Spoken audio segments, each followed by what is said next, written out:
What is up, dummies? Welcome back to Trading with a Dummy. Make sure you click that subscribe button. We're going to do another reaction video. This one's a little bit unique because I am actually going to react to someone that I know. And when I mean I know, as in we met each other online, been on his platform a few times. He even came on my platform. And I interviewed him. He is in the financial literacy space, but specifically the drama section. It's very interesting. So I met him over the summer when I was exploring what else is out there within this space, and I came across his channel, and we hit it off. His whole thing is that he is a grifter slayer, meaning he attacks folks who are taking advantage of other people within the financial literacy space, mostly the big ones like the Meet Kevins, the Graham Stephan, the Andre Jick, and he has been on it with this FTX stuff. He's been nonstop. Most people have been doing a lot of FTX videos because they perform pretty well. So I'm going to react to him reacting to a video, I guess, that he dropped earlier today on Meet Kevin, because he actually got a chance to interview Meet Kevin at one point a couple months ago. It was really weird, and I know I'm setting up this whole scenario. I just want you guys to understand what's happening here in case you're not familiar with echoes from above. And also, one of the reasons why I want to do this is that if some of my followers are not subscribed to him, please go over there and subscribe, help a brother out. We're all trying to grow our channels. But he had an opportunity to sit down with Meet Kevin. It was somewhat of a train wreck. And then Kevin kept coming on his channel and they would just discuss stuff, but they don't really like each other. It's very weird relationship. Anyways, apparently a few months ago, one of the times that he was on the channel, Meet Kevin was talking about this whole FTX stuff, and he made it seem like he knew this was kind of a scam.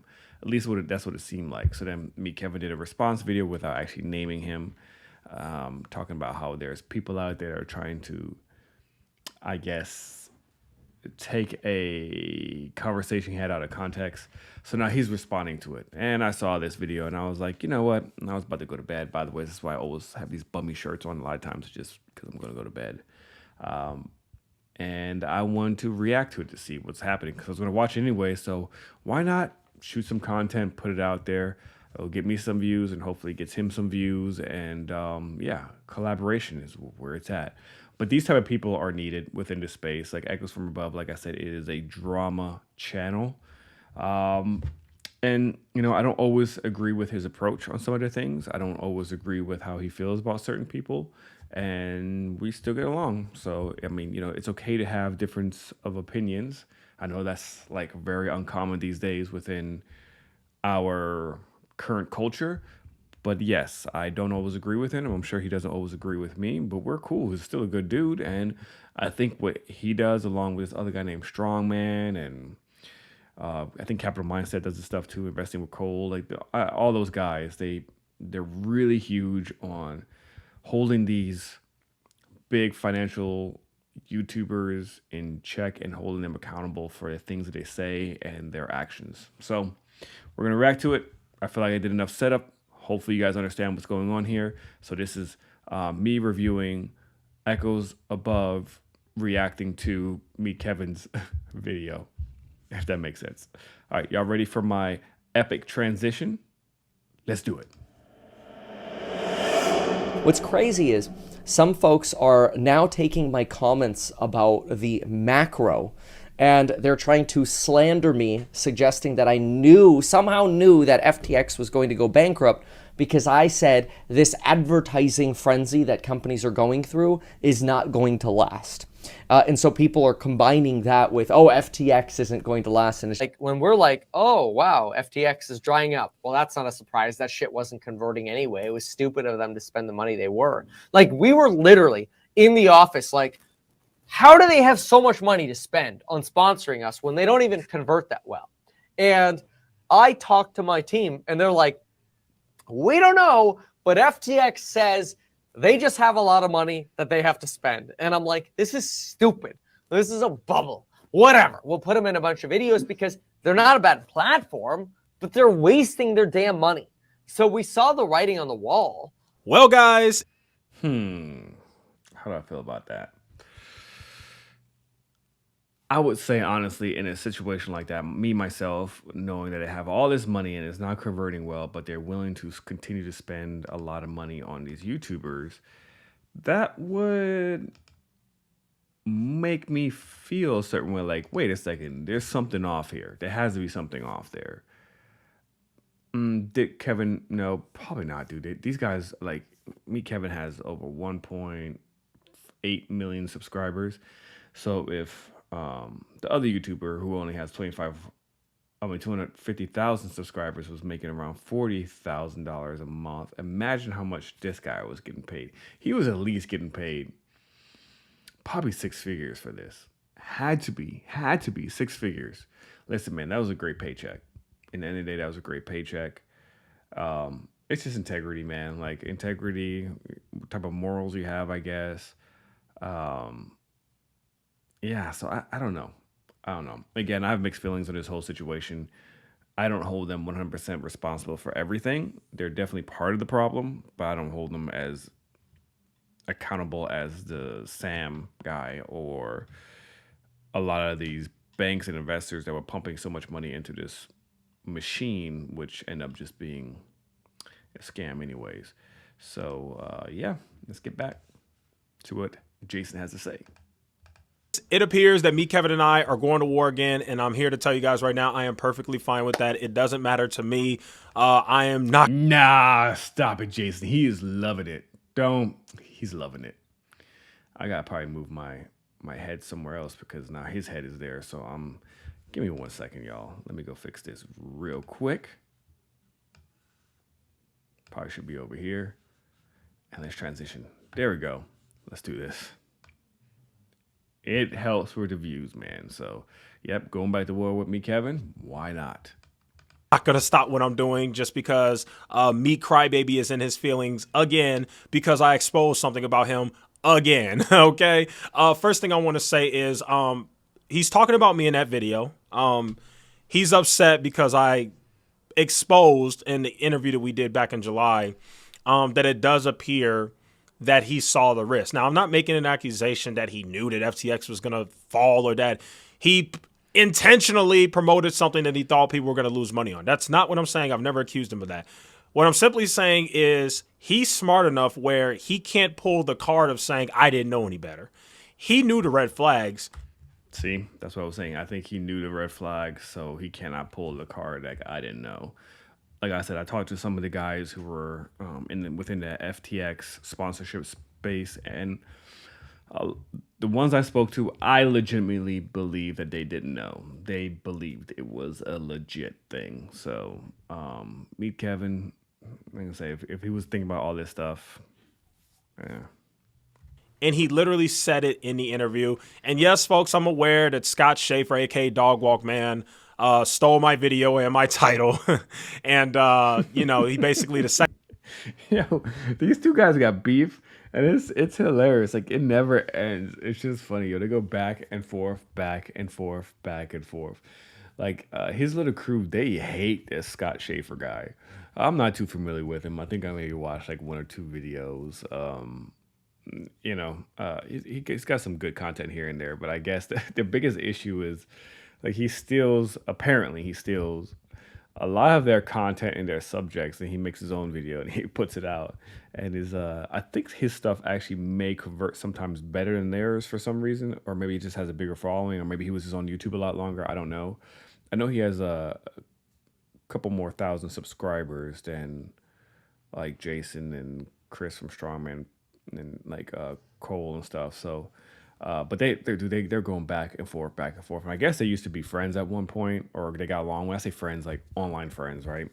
Like him and I are. But I guess they got along at one point. Something happened, but it's always hilarious, like how much his crew hates him. And I don't know if this guy has a crew or not, but I know Scott Schaefer definitely hates Jason as well, because I remember when I first got to know the guy, Scott Schaefer was always in the chat and talking shit. So online beefs, y'all. This is the financial literacy space. When the market's headed down, people start hating each other. It's Game of Thrones, man. It's rough out here in this finance space. second half of the video he released yesterday was my interview with Meet Kevin, which is hilarious. And then I guess he called me Tears from Below. Whatever. I have bigger fish to fry than Scott. But for those who don't know, Scott has a history of stealing my content, my titles, my ideas, as well as Strongman. So this is nothing new. Unfortunately, his channel's way bigger than mine. So sadly, there's a lot of people on YouTube who don't know that he steals a lot of my content and my ideas and stuff like that because he's just not a. So I'm gonna be real with y'all when it comes to that, like stealing content. I get it. That shit can be annoying.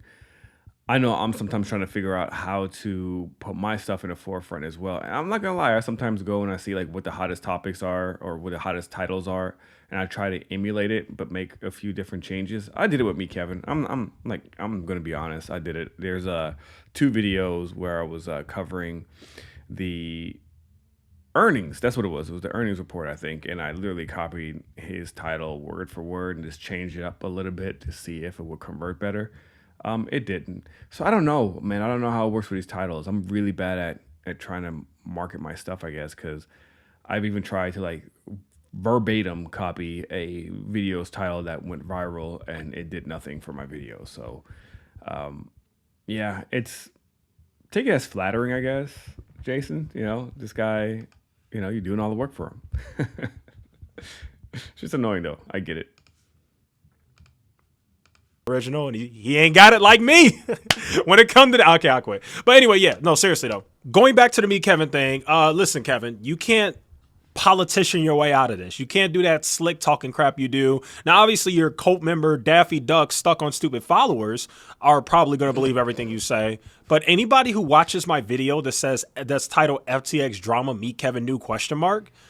You can clearly see, Kevin, that you knew about the red flags. Okay, now I'm not making any accusations. I see what you're trying to do too, and it's not going to work, dude. I see exactly what you're trying to do, but I'm not accusing you of, you knew about it, all that. I don't think anybody's doing that, Kevin. I think that's where you're messing up. I don't think anybody thinks, or at least I can speak for myself. I don't personally think that you guys 100% knew it was a scam and you pumped it anyway. I don't think that.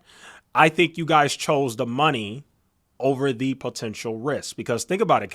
Okay, I actually agree 100% what Jason just said. See, I was always under the impression that they just kind of felt like they knew.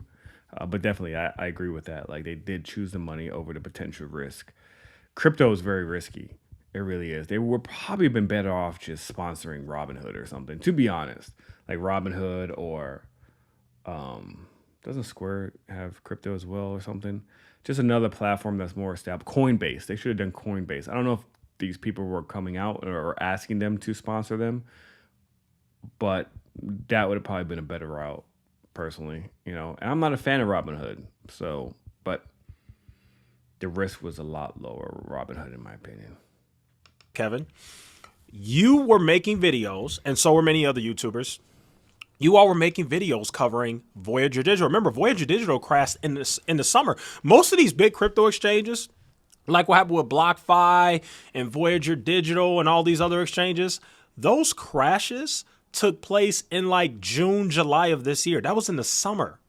So if you're making videos covering the exact same people in the exact same business with the same business model, you should be smart enough as a finance channel with Patreon, with buy and sell alerts, selling courses, teaching people how to manage the risk. You should be smart enough to know that if Voyager's having problems and BlockFi's having problems. This is where I would have to disagree with Jason here. There's a statement that he just said, which was, they teach, I guess, risk management. I really don't think they teach that at all. In fact, I haven't gone through the courses, so I cannot speak on it. I encourage Jason to actually go through Meet Kevin's course because I think he offered to him before for free and he didn't take it up. I would have done it because then I could just speak on it better. But if they don't ever speak about risk management, which I really doubt they speak about these guys because they're really heavy into these risky assets, these spec companies that just went IPO'd, ones that Kathy Wood has in her portfolio and ones that were just skyrocketing out of the blue in 2020 and then just completely crashed to like 80% negative. So I don't think they really teach anything about risk management, because had they done that, I think they wouldn't be talking about some of the stocks that they have been doing for the past 2-3 years. So that's the only thing I gotta say. Like, I don't agree with him on that statement. I don't think that was ever their intent. Their intent is to talk about the hottest, coolest, most viral stock within the finance community that gets them a lot of views and a lot of hits. Because again, this is their business. This is their livelihood. This is what they do for a living. In fact, I think a lot of these guys should stop selling any courses when it comes to financial literacy, point blank period, because they've lost millions. Look, I would never want to go to like, if my financial advisor told me, hey, yeah, so on average I lose millions of dollars, I'm not going to use you as a financial advisor. You fucking suck. No, I'd rather go with a person who is more conservative and can actually beat the market. So if the market's down 30% and they're down 10%, they're doing a good job. That's the people I'd rather go with. People who actually know how to analyze company. These guys don't know how to analyze companies. Like, for real, they don't know how to analyze companies. So I wouldn't take any advice from them, and I would definitely not buy a course from them about how to build wealth in the stock market. What they should really do is pivot away from the financial literacy sales courses, and honestly maybe sell courses on how to become a successful YouTuber, because that's really what they're good at. Think about it. They have millions of subscribers. That's what they should be selling. Like, how can I convert an audience into a subscriber, which in return will bring me money? That's what they should be doing. Sell courses on how to be a YouTuber. I would respect that. I would pay for that. I would pay for that. Like, what do you do? How do you build a following? That's what they should be doing, because in the end of the day, these aren't really financial experts. They are just very, very good marketers. Yep, that's what they are, marketers. Back to Echoes from Above.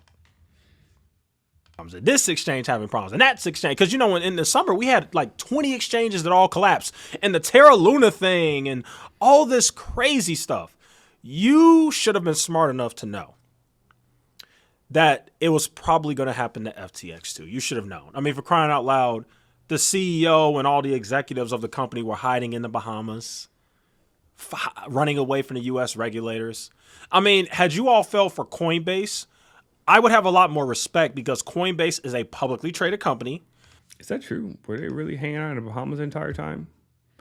I stopped following the story. Like, every day it seems like it's just getting worse and worse. So I just stopped following the story. And in fact, I don't think I'm going to do any more FTX videos after this one. I know it will help my channel, but I just don't want to. I don't want to have like 10 videos of FTX, to be honest. I'm kind of exhausted talking about it, but I wonder, is that true? Is that really true? Were they hanging out in the Bahamas this entire time? They are subject to a lot more scrutiny. Now, again, I'm not saying that I'm endorsing Coinbase or Coinbase can't fail. Keep in mind, folks, just because a company is publicly listed on the stock market doesn't mean they can't go bankrupt. Coinbase can go bankrupt too. But I could understand how you could get tricked by Coinbase, because Coinbase is so heavily regulated, because they're based in the United States. All their executives live in the United States. They're not doing all this weird trickery shit. I'm moving to the Bahamas and Dubai crap. So I feel like as an investor, as a finance channel, you should have seen it coming. And again, regards to the whole thing about you saying that I'm slandering you and all that crap. Dude, stop it. Stop the crybaby stuff. How many times do I have to tell you? Your time is up. People have woken up. A lot of people don't agree with you anymore. You had leverage against me back in July when I exposed your DUI. You had all the leverage. You still had a bunch of people who were on your side and the bubble and all that. People have woken up now. People are starting to come to me a strongman side, and the side of people who just want to see people make money. And we have the balls to tell people the truth. There are two things that me and strongmen are keen on. We're not here to make money off you. We already have a job to do that. We already have a job that pays us. And we're not here to give you bad financial advice. We tell people the truth. There is no get rich quick. There is no 10x gains. There is no 30x. There is no Matterport or Shift Technologies or penny stocks. It doesn't work like that. If you really want to get rich, you should be dollar cost averaging into a low cost S&P 500 index fund. Yes. Yes, this is what liberals do. I'm sorry, wait. This what they do. My bad. I got it confused. I was doing the conservative clap. Yes, yes. Oh, this is what we gotta do. Yes. Speak, boy, speak. That's what I'm talking about. He's absolutely right. He is. But, that doesn't sell. That's the problem. Telling people the dollar cost average in a ETF, nobody wants to hear that shit. Because it doesn't scream, I'm going to be rich tomorrow. What it screams is, I will be rich 20, 30 years from now. Nobody wants to hear that. If you really want to get rich in the long term. Or if you want to get rich quickly, you actually can get rich quickly. There's actually a way to do it. There really is. And that way is figuring out a way to increase your income. Whether that's getting a really good job, blowing up on YouTube like all these other YouTubers have done, starting some type of side hustle that makes a lot of money. Mm-hmm. You really want to get rich quick by next year and 2 years. You want to get rich real quick. I want to get rich right now. Okay. You have to figure out a way to increase your income. Gambling on crypto and speculating on stocks and penny stocks and all that stuff is not going to make you get rich quick. And that is all that this channel is really about. We've been preaching this on this channel for a very long time now, like literally the entire year. So yeah, man, you could do all this spinning politician crap if you want. That slick talking stuff you do, Kevin. But anybody who watches my video can clearly see you knew the risk. You knew. You said it. I know you're trying to spin it. I was talking about macro and the advertisers. No, you weren't. No, you weren't. No, you weren't. I went back and watched the entire interview. No, you weren't. If you watch that entire interview, you look at the context, you and your team knew. You all had red flags that popped up with FTX. You even said it yourself. You said, how is FTX spending all this money? Where are they getting this money from? If you're an finance channel, an investing channel, you should have known better. So I see what's going on. You're trying to do damage control and you're upset at the fact that you got exposed. That's your fault. Let this be a lesson to you. Don't get blackout drunk and then come on the channel of one of your biggest critics. Because, Kevin, you just... Yeah, that is true. He did show up. I mean, he wasn't blackout drunk. It's a little over-exaggerated, but he was definitely tipsy. It was sad to see. Like, the first, 30 minutes was kind of weird. I was like, yo, I think this guy's going to regret this tomorrow when he wakes up. So, yeah, he was definitely off a little bit. Just might end up spilling the beans. And in this case... that's what you did, buddy. That's what you did. So you can get mad all you want, but the truth is there. And I know some of your followers are dumb, but most people are pretty intelligent, especially given the fact that the FTX thing has woken everybody up. So I am confident that most of the masses of people will be able to look at my video and see that you're full of crap. And anyway, there you guys have it. That'll go ahead and conclude today's video. Thanks for watching. See you guys in the next one. What's crap? Yep. That was it. Everything he said, I agree with 100%. Like I said, I don't always agree with Jason's delivery, but his intent is basically what he just kind of broke down the last 5 minutes on the reason why he does what he does. And he's very good at it. I think he found his niche. He's good at that stuff. He also likes to debate. He likes confrontation, so it definitely works. I would love to see them too in those creators clash. Like, I think once a year they have all these different creators who will meet and they will fight, have a boxing match for charity. I would love to see Jason against me, Kevin. That would be great. That would be so epic. I would love to see that. And I would love to see Strongman versus Jeremy, which is the guy that he hates, which is Jeremy Financial Fortress. I would love to see that. I don't really hate anybody. Who could I go against? I don't know, but I can tell you this. Look, I'm 6'2", 6'3" on a good day. I weigh about 200, 205 pounds. Believe it or not, I don't look it, but I do. I'll fight. I used to box back in the day, so I'll be down for it. Yep. But anyways, my channel's not big enough yet. So until then, y'all, listen, thank you for stopping by. Thank you for rocking with me. I really do appreciate it. For real. Thank you. And subscribe, please. I would really appreciate it. Share this video. And look out for the Cover Carl's episode soon. I just gotta edit it. I'm gonna be real with you. I just gotta edit it. I've been kind of lazy here. This week I had a lot of stuff going on. But yeah, so until next time, make sure y'all check out Echoes from Above. I see y'all in the next episode. Peace out.